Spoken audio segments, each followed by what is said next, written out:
I called my best friend Claire, who was also my attorney.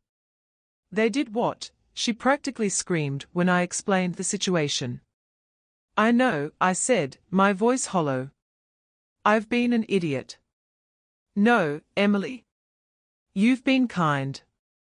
They are the ones who should be ashamed." Her voice softened. "What do you want to do?" "I don't know," I admitted. Part of me wanted to just cut them off completely. Another part wanted to confront them and hear them try to explain themselves before I acted. "Before you do anything," Claire advised, "we need to review what you've set up for them legally. Are they on any of your accounts, insurance policies, the retirement supplement you mentioned?" I felt a chill.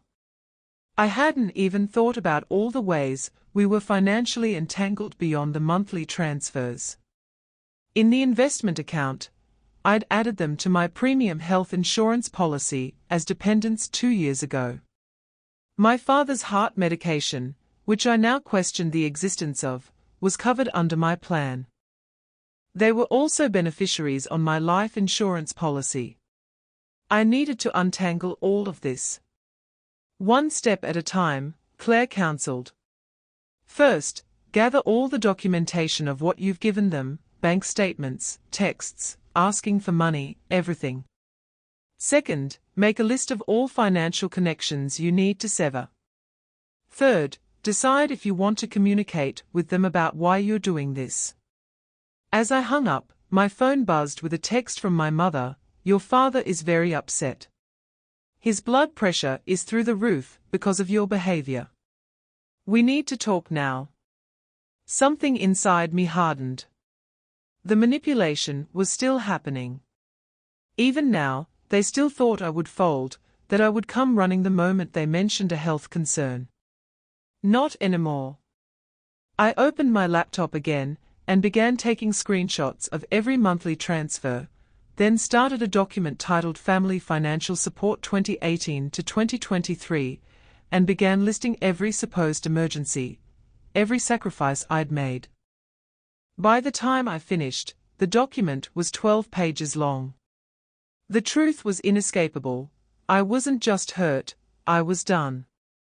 The next morning, I woke up with a clarity I hadn't felt in years. My path forward was suddenly crystal clear. Before doubt could creep in, I called into work, telling my assistant I needed a personal day. This would require my full attention. "Emily Carter speaking," I answered when my phone rang 20 minutes later. "Miss Carter, this is Mr. Collins from Vermont Community Bank. I'm returning your call about closing an investment account." "Yes, thank you for getting back to me so quickly. I need to close the supplemental retirement account I set up for Thomas and Linda Carter." "No problem with the account." "No problem with the account," I said firmly. "Just a problem with the intended recipients." After confirming my identity and authority over the account, Mr. Collins walked me through the process. Since I was the sole controller of the account, it had been intended as a gift. I could close it without my parents' knowledge or consent. The $2,680 would be transferred back to my primary account within 3 business days. "Is there anything else I can help you with today, Miss Carter?" "Yes, actually. I'd like to cancel all recurring transfers to the joint account belonging to Thomas and Linda Carter. Those are currently set at $3,000 monthly, correct?" "Correct," he confirmed. "I'd like that stopped immediately." Step 1, complete. Next, I called my health insurance provider. Mid-year changes to dependents required a qualifying life event, and discovering your parents have been scamming you wasn't on the list. But after explaining my situation to a sympathetic representative named Alex, he found a solution. Since they have their own residences, and you no longer provide more than 50% of their financial support, we can process this as a change in dependent status. He explained they'd receive notification of removal from my policy effective at the end of the month, giving them 30 days to find alternative coverage. "That's perfect," I said. "Thank you for understanding.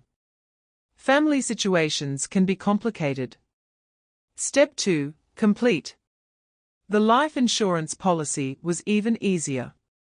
A simple online form removed my parents as beneficiaries and replaced them with a local children's charity. By noon, I'd systematically dismantled every financial connection to my family except one, Nathan's student loan, which I'd been paying for the past 3 years. He still had 2 years left at $580 monthly.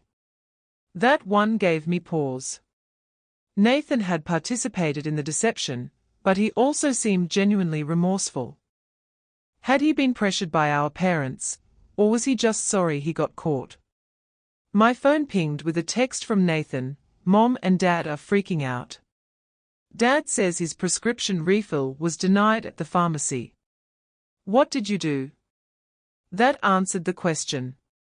Not a word of apology, just pressure to restore the flow of money. I replied, "The consequences are not my problem anymore." My phone immediately rang. I sent it to voicemail instead.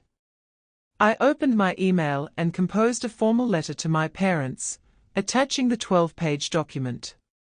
I titled it simply, "Financial Support Provided 2018 to 2023. The email read, "Thomas and Linda, attached is a comprehensive accounting of the financial support I have provided over the past 5 years, totaling $221,800. The retirement account has been closed, your duplicity documented with screenshots revealing how you systematically manipulated and deceived me while mocking my generosity. Do not contact me again unless it is to repay what you have taken under false pretenses. Emily Carter." I read it twice, attached the document, and hit send. Step 3. Complete. Then I blocked their numbers on my phone, removed them from social media, and sat back in my chair, exhausted but relieved. For the first time in years, my money was truly my own. 3 days of blessed silence passed before they found a way around my blocks. The doorbell rang at 8:30 p.m. Through the peephole, I saw my parents and Nathan on my porch, faces a mixture of anger and panic. I didn't open the door. Instead, I called Claire. "They are at my house," I whispered. "Do not let them in," she said firmly. "If they don't leave, call the police for trespassing. Trust me, Emily, once they're inside, it'll be much harder to get them out, physically and emotionally." The doorbell rang again, followed by pounding. "Emily," my father shouted. "We know you're in there. You can't just cut us off without talking to us." I sent a text to Nathan, "I have nothing to say. Please leave, or I'll call the police." Through the peephole, I watched Nathan check his phone, show it to my parents, and have what appeared to be a heated discussion. My mother seemed to be crying, while my father's face had turned red. Eventually, they left, but not before my father shouted, "You're going to regret this, Emily. We're family. You can't just abandon us." The irony wasn't lost on me. They had abandoned any pretense of loving me years ago, seeing me only as a resource to exploit. The following months brought letters, texts, and emails detailing their hardships without me. But I had screenshots, bank records, and a clear conscience. They were living the consequences of their choices. 6 months later, my parents came to my house. They looked older, thinner, their expensive clothing replaced with cheaper alternatives. But I didn't feel guilt. I had built a family of love around me, friends who respected me and treated me like a human, not an ATM. They wanted to talk, apologize, explain, but I knew better. Their lesson was only about being caught, not about their betrayal. I closed the door behind them, feeling something I hadn't felt in years: freedom. The ATM was permanently closed. And for the first time in my adult life, I was truly free.